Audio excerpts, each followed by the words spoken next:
Hi, my name is Jason Bader with the distribution team, and I want to talk a little bit today about how to explain financials to the people that work with you and for you in the company.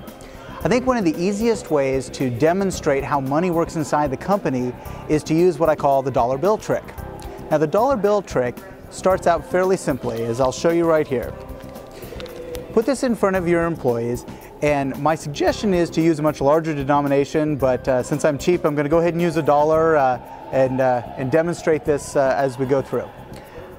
We sell something for $1. We pay the manufacturer, let's say, 50 cents for it. Rip the dollar in half, drop it on the ground. Now, you'll probably hear, if you use a much larger denomination, you're probably going to hear a collective gasp from the group saying, "What has he just done?"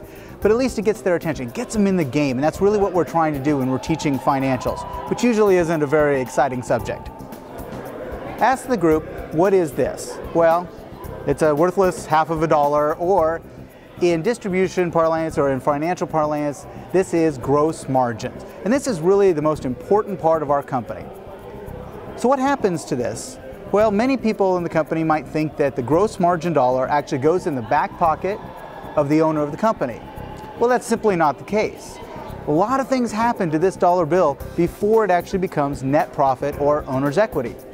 So what I'd like you to do is walk through those expenses, and you can ask them if they know some of them. The biggest expense out there is going to obviously be your labor, or the wages out there. So then you tear a large piece out of that bill, let it drop on the ground dramatically, talk about some of the benefits, and as you move through this discussion, keep asking for expenses. What are the things we spend money on? What are the things? Talk about health insurance, talk about fuel expenses, talk about technology, talk about silly consultants that come see us, or CPAs, but talk about these different expenses. Ultimately, what you want to do is get down, once you've gone through this, and you can talk about sales expenses and how salespeople like to spend money and go golfing and things, but ultimately get yourself down to a very small piece of this bill.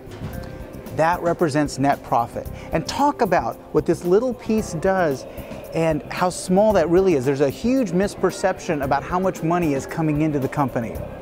Talk about what happens when that goes to zero.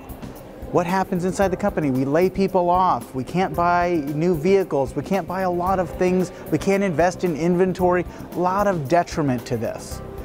Once you're done talking about the negative of low net profit or zero net profit, flip it around. Ask the audience, what happens if we're able to add a little bit of money back in? Now again, is that just a windfall for the owner of the company? No, it's a windfall for everybody in the company. In fact, most of the companies that I've seen, if there's a windfall in the net profit, the owners of those companies share that with the employees. Drive that message home, and I think you're going to get greater financial understanding in the company and get these people out looking for higher net profits. Thanks.